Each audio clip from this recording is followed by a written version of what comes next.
महाराष्ट्रभरात आणि देशभरामध्ये काँग्रेसचं जे आंदोलन होत आहे त्याविषयीच्या बातम्या आपण बघूच या। मात्र आता अजून एका महत्त्वाच्या विषयाकडे आपण वळतोय।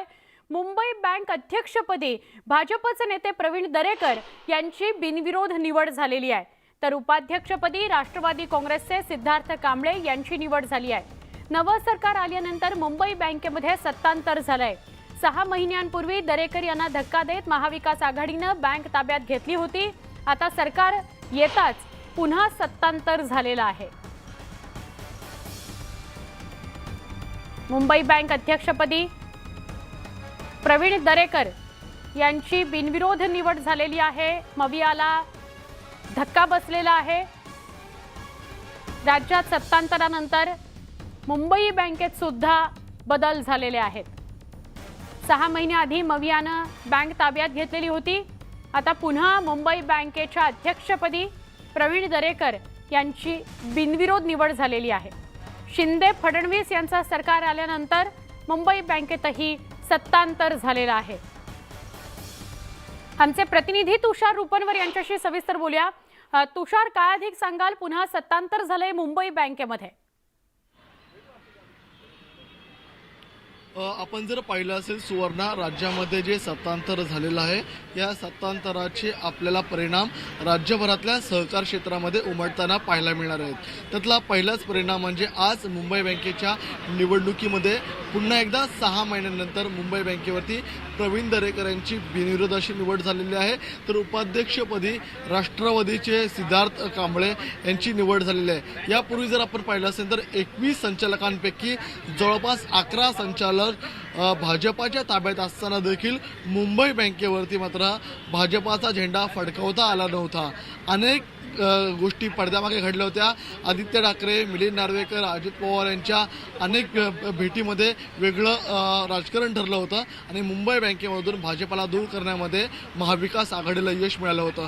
मात्र आता राज्यामध्ये सत्तांतर होताच पुन्हा एकदा मुंबई बँकेवरती एक हाती भाजपाने बिनविरोध विजय मिळवलेला आहे आणि प्रवीण दरेकर यांची निवड झालेली आहे। तर उपाध्यक्षपदी जे माजी अध्यक्ष आहेत सिद्धार्थ कांबळे यांची पुन्हा एकदा निवड करण्यात आलेली आहे।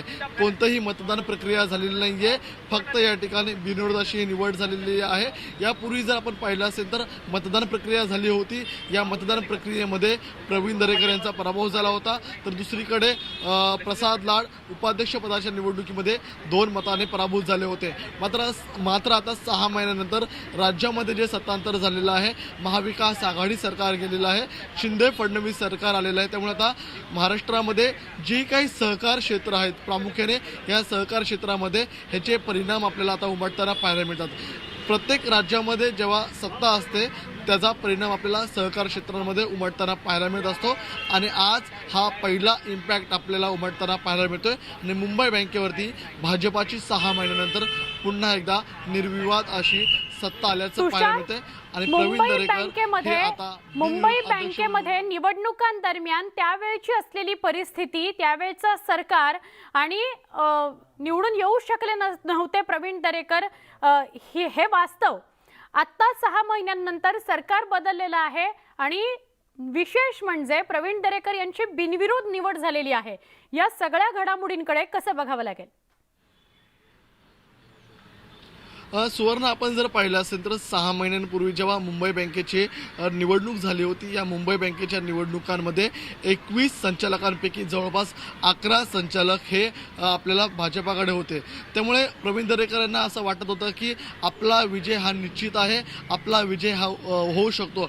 मात्र शेवटच्या क्षणी या ठिकाणी उपमुख्यमंत्री अजित पवार यांची एंट्री आपल्याला मुंबई बँकेच्या निवडणुकीमध्ये पाहायला मिळाली आणि अजित पवारांचे कट्टर समर्थक म्हणून ओळखले जाणारे सिद्धार्थ कांबळे यांना अध्यक्षपदाच्या रिंगणामध्ये थेट उतरवण्यात आलं आणि जरी राष्ट्रवादीकडे आकडा कमी असताना शिवसेनेची 3 मतं अधिक या ठिकाणी राष्ट्रवादीची 8 मतं मिळून या ठिकाणी जो 11ची बेरीज झाली त्यामध्ये भाजपाची 2 मतं देखील राष्ट्रवादीने वळवली होती। या फोडाफोडीच्या राजकारणामध्ये अर्थात सत्ता केंद्रित हे महाविकास आघाडी सरकार होतं, म्हणून मोठा फटका मुंबई बँकेमध्ये भाजपाला बसताना पाहायला मिळाला होता। यापूर्वीचा इतिहास आपण जर पाहिला असेल तर 1970 1997 पासून मुंबई बँकेवरती आपल्याला एक हाती प्रवीण दरेकर आपल्याला अध्यक्ष असताना पाहायला मिळतात. मात्र 6 महिन्यांपूर्वी राज्यामध्ये जी महाविकास आघाडीचं सरकार होतं त्यामुळे मुंबई बँकेतही आपल्याला सत्तांतर घडताना पाहायला मिळालं होतं. मात्र आता पुन्हा एकदा आता परिस्थिती राज्यामध्ये मात्र बदललेली आहे. मुंबई बँकेवर पुन्हा अध्यक्षपदी प्रवीण दरेकर यांची बिनविरोध निवड झालेली आहे. सविस्तर माहिती दिल्याबद्दल तुषार आभार. वडगाव कोल्हाटी